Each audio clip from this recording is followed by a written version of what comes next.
Hello my dear students, a very warm welcome to the channel KGS engineers. मैं engineer Deepa आप सभी का बहुत बहुत हार्दिक स्वागत करती हूँ आपके अपने चैनल केजीएस इंजीनियर्स में। माय डियर स्टूडेंट, एक आप सभी के लिए एक नई वैकेंसी निकल कर आई है, उसकी जानकारी आज आपके साथ साझा कर रही हूँ। डीवीसी का नोटिफिकेशन आया है। डीवीसी आपका क्या है भाई? दामोदर वैली कॉरपोरेशन है। दामोदर वैली कॉरपोरेशन, पहले तो ये जानिएगा, दरअसल ये ना कुछ ऐसी वैकेंसीज होती हैं बच्चे जिनके बारे में आपको पता नहीं चल पाता।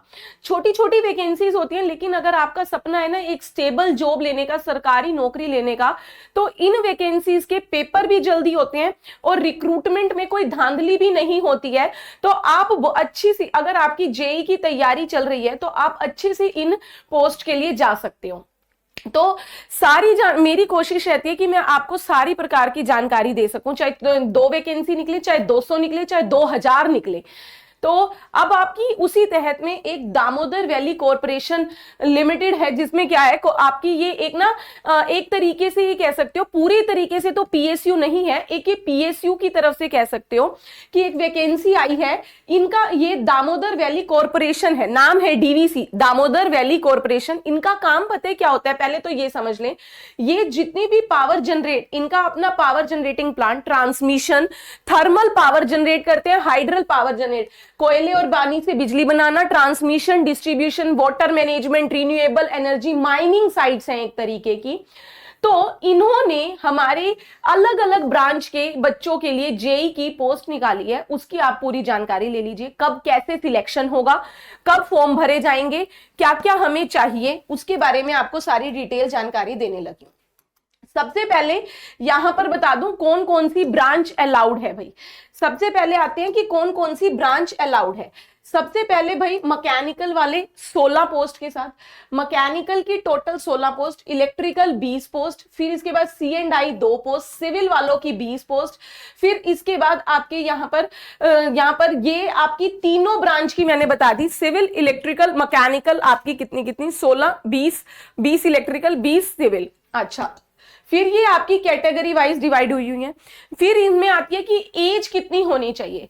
मिनिमम आपकी एज 18 ईयर चाहिए, मैक्सिमम आपकी एज 28 ईयर, और मतलब 18 से 28 के बीच में आपकी उम्र होनी चाहिए, इससे कम ज्यादा नहीं। ठीक है। अब मैडम फॉर्म कब से भरे जाएंगे, हमारा सिलेक्शन कैसे होगा?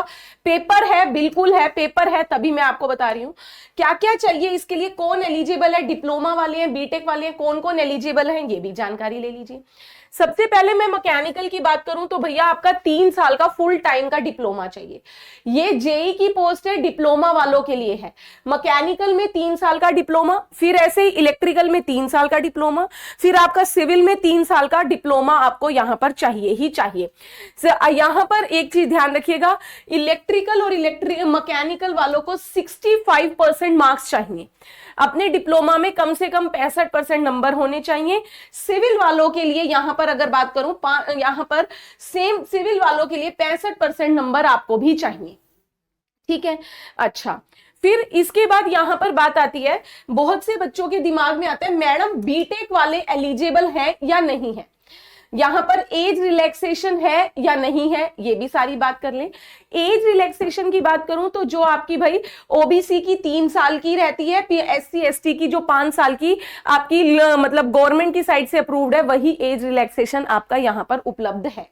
अच्छा, फिर इसके बाद यहां पर जो मेन पॉइंट आपके लिए आता है यहां पर कि आपके मैडम बीटेक वाले अलाउड है या नहीं है, बीटेक वाले अलाउड है या नहीं। तो यहां पर आपको बता दूं, बीई बीटेक केवल और केवल तब अलाउड है जब आपके पास डिप्लोमा है, यानी कि डिप्लोमा प्लस बीटेक हो तो आप जा सकते हो इस फॉर्म के लिए, अदरवाइज ओनली बीटेक है तो आप नहीं जा सकते। डिप्लोमा मैंडेटरी है, उसने यहां पर मेंशन भी किया है अपनी नोटिफिकेशन में, यहां साफ साफ लिखा है higher education will be considered only if diploma is present. ठीक है भाई। अच्छा, फिर अभी मैं आपको दिखा भी दूंगी यहां पर। अब आपको ये कैसे भरना क्या है यहां पर देख लीजिए। यहाँ पे आपका भाई जब आप फॉर्म फिल करते हो तो उसके बाद आपका सिलेक्शन प्रोसेस कैसे होगा। आपको यहाँ पर आपके पास डिप्लोमा है, आपका 60% मार्क्स भी है, 65%। फिर उसके बाद आपका सिलेक्शन होगा कंप्यूटर पेपर पे भाई, मतलब अब आपका कंप्यूटर बेस्ड पेपर है। वो computer based paper objective paper ही रहेगा। 2 पार्ट्स में आपका पेपर होगा, एक आपका जीएटी के नाम से और एक आपका टीकेटी के नाम से। जीएटी क्या है, जनरल एप्टीट्यूड टेस्ट है। टीकेटी आपका टेक्निकल नॉलेज टेस्ट है। ठीक है भाई, मतलब इसमें जीए वाले में, जीएटी में आपका वोकैबुलरी यानी कि इंग्लिश भी आएगी। English, verbal comprehensive, quantitative aptitude, फिर आपका डेटा एफिशिएंसी, मतलब इंग्लिश और यहां पर रीजनिंग के से आपके पॉइंट इसने पूछे हुए हैं। फिर टीकेटी आपका मतलब पूरा का पूरा टेक्निकल पार्ट तो है ही है। फिर इसने यहां पर क्या कहा कि अब आपको क्वालिफाई करने के लिए एक चीज यहां पर ध्यान से सुनिएगा। यहां पर उसने क्या बोला है, आपके जो 2 पार्ट में, ये नहीं आप सोचो कि मैं जीएटी वाला पार्ट अच्छा कराऊं तो मेरा काम चल जाएगा, नहीं। आपको दोनों पार्ट बहुत अच्छे से करने हैं, क्योंकि यहां पर उसने अलग अलग क्राइटेरिया बताया है। अलग अलग क्राइटेरिया, मतलब आपको उसने क्या बोला है, देखिए कि जनरल है, चाहे आप ओबीसी है, चाहे ईडब्ल्यूएस है, 50% total marks in each part. यानी कि आपको जीएटी वाले में को भी क्वालिफाई करना है, टीकेटी वाले को भी क्वालिफाई करना ही करना है, तभी आप फाइनल अपने नेक्स्ट राउंड के लिए बुलाए जाएंगे, वरना नहीं। ठीक है भाई। अच्छा, अगर आपने पेपर यहां पर क्लियर कर दिया तो उसके बाद क्या कहता है कि यहां पर आपका पेपर शॉर्टलिस्ट हो गए तो फिर आपको डीवी के लिए बुलाया जाएगा, ईमेल आपको कर दी जाएगी, डीवी के लिए बुलाया जाएगा, टाइम डेट आपको बताएंगे। फिर उसके बाद आपका वहीं पर मेडिकल भी आपका वहां पर होगा, मेडिकल टेस्ट और डीवी के बाद ही आपका फाइनल सिलेक्शन यहां पे माना जाएगा। अच्छा, अब बात आती है कि मैडम कितने का फॉर्म है। तो भाई आपके जो जनरल कैटेगरी है, ओबीसी कैटेगरी है, उनके लिए 300 रुपए का फॉर्म है। फिर अगर इसके अलावा बात करें कि यहां पर एससी एसटी या जो पहले से ही डीवीसी में कार्य कर रहे हैं, कुछ ऐसे व्यक्ति हैं जो किसी अनदर पोस्ट पर डीवीसी में आपकी यहां पर काम कर रहे हैं इसी प्लांट में, तो उनके लिए कोई फीस नहीं है। ठीक है। अच्छा, यहां पर अब याद रखिएगा, ये आपको फॉर्म भरने की प्रक्रिया शुरू कब से है मैडम और कब तक है। यहां पर आपको बता दूं 5 तारीख से, जी हां 5 जून से आपके फॉर्म भरे जा रहे हैं। 5 जून 2024 से 4/7/2024 तक, 5 जून से 4/7/2024 तक आपके फॉर्म भरे जाएंगे। ये मत सोचिए कि अभी मेरे पास 1 महीना पूरा पड़ा है तो मैं बाद में भर लूं। लास्ट टाइम में कोई भी गवर्नमेंट साइट हो, लास्ट टाइम में सर्वर में प्रॉब्लम आती है, फिर कहीं ना कहीं आपका कोई डॉक्यूमेंट रह जाएगा, हो सकता है फोटो अपलोड हो। जैसे अभी आपने ध्यान दिया हो, एसएससी के बहुत सारे बच्चों के पेपर फॉर्म रिजेक्ट हुए हैं। हालांकि वहां पर कुछ रीजंस इनवैलिड भी थे, बट गवर्नमेंट को रिजेक्शन करने का मौका चाहिए, तो आप यहां पर ऐसा मौका मत दीजिए। शांति से बैठ के with in a time period अपना फॉर्म फिल कर लीजिए। अच्छा, आपको फीस भी बता दी, एलिजिबल कौन कौन है ये भी बता दिया, फिर आपको कब से कब तक भरे जाना है ये भी मैंने आपको बता दिया। अब आपको जो ये यहां पर कहता है कि अब उसके बाद जो आपको यहां पर टेस्ट होना है, जो आपका रिटन टेस्ट होगा, उसके लिए आपका क्या क्या सिलेबस रहने वाला है उसकी भी मैं यहां पर आपको थोड़ी सी जानकारी दे दूं। तो यहां पर अगर आप देखोगे तो यहां पर उसने बोला कि आपका सीबीटी की, हाँ एक चीज और बता दूं, सीबीटी की अभी डेट नहीं दी गई है। सीबीटी की डेट आपको डीवीसी की ऑफिशियल साइट पर ही मिलेगी। सीबीटी की कोई भी ऑफिशियल अभी डेट नहीं आई है। एडमिट कार्ड और डीवीसी की जो है वो ऑफिशियल नोटिस आपको डेट इसी पर बताई जाएगी। अच्छा, फिर इसके बाद यहां पर आपका सिलेबस की हम एक बात और बात कर लेते हैं भाई। यहां पर अगर मैं बात करूं, ये देखिए, ये जो आपकी इंपॉर्टेंट डेट है 5/6 से भरा जाएगा, 4/7 तक भरा जाएगा। सीबीटी की डेट नहीं है, डीवी की अपडेट अभी नहीं है, आपको बता देगा। अच्छा, अब इसके ऊपर आ जाएगी भाई सिलेबस। सिलेबस यहां पर पेपर का मैडम क्या प्रोसीजर रहेगा, क्या पैटर्न रहेगा। बताया मैंने आपको 2 पार्ट्स में होगा, एक जीएटी दूसरा टीकेटी। जीएटी और टीकेटी यहां पर 2 घंटे का ये आपका पेपर रहेगा। ऑब्जेक्टिव क्वेश्चन है, नेगेटिव मार्किंग बिल्कुल रहेगी, यहां पर नेगेटिव मार्किंग बिल्कुल रहेगी, याद रखिएगा। 30 नंबर आपके किसके, जीएटी के हैं और 70 नंबर आपके टीकेटी के हैं। 2 घंटे का पेपर है, 2 पार्ट्स में है, जीएटी और टीकेटी। 30 नंबर आपके जीएटी के हैं यानी पार्ट 1 के, और 70 नंबर आपके टीकेटी के हैं यानी पार्ट 2 के। ठीक है, अच्छा ये टोटल आपके 100 मार्क्स हो गए भाई। 0.25 की नेगेटिव मार्किंग भी रहेगी। जी हाँ, नेगेटिव मार्किंग भी है, सही करोगे 1 नंबर, गलत करोगे 1/4 कट गया।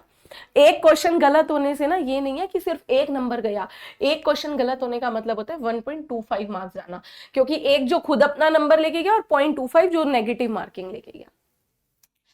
सिलेबस क्या क्या है भाई, सबसे पहले जीएटी जो 30 नंबर है उसकी बात करें। 30 नंबर में आपको जनरल इंटेलिजेंस और रीजनिंग, आपका रीजनिंग मैंने आपको बताया, फिर जनरल अवेयरनेस है, फिर आपकी इंग्लिश भी आनी है, याद रखिएगा। फिर इसके बाद मैकेनिकल वालों का सिलेबस, मैकेनिकल टीकेटी में आपका फंडामेंटल एंड बेसिक्स हो गया, आपका power plant engineering, basic thermodynamics, FM fluid mechanics, फिर सेम आपका हीट ट्रांसफर जो आपका थर्मोडायनेमिक्स में आता है, मटेरियल साइंस, मैन्युफैक्चरिंग साइंस।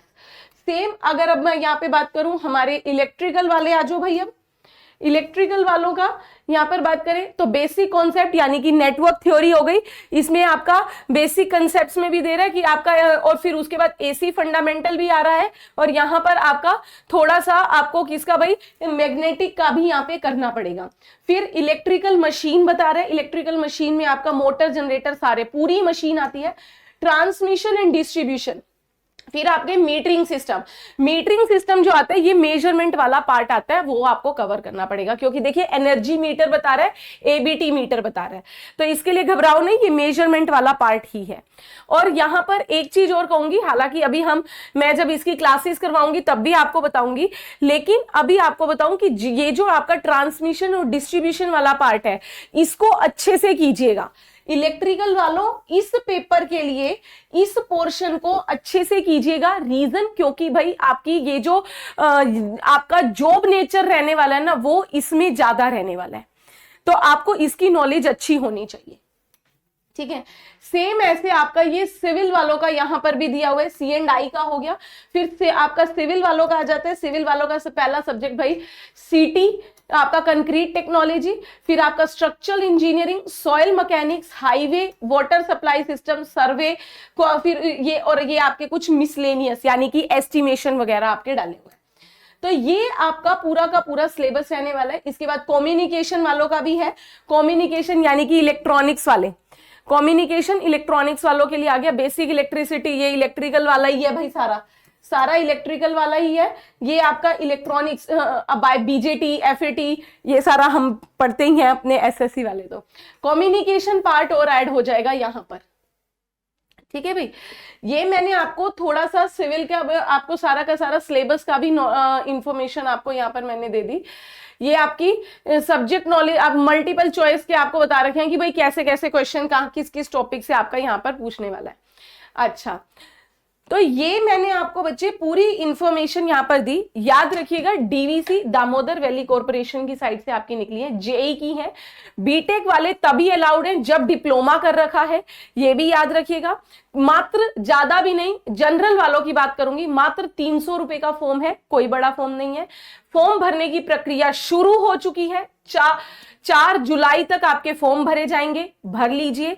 और पेपर का कोई ये भी नहीं है कि कोई एक्स्ट्रा चीजें आनी है, कोई एडिशनल सब्जेक्ट आने, नहीं। अगर अभी हाल ही में एसएससी जेई का पेपर दिया है तो इसकी तैयारी अच्छे से कर सकते हो, क्योंकि एसएससी जेई अगर पढ़ के दिया है तो ये आपका उसी में से कुछ सिलेबस यहां पर कैप्चर होगा। ठीक है भाई, तो ये सारी जानकारी मैंने आपको यहां पर जितनी देनी थी मैंने आपको सारी इंफॉर्मेशन दी है।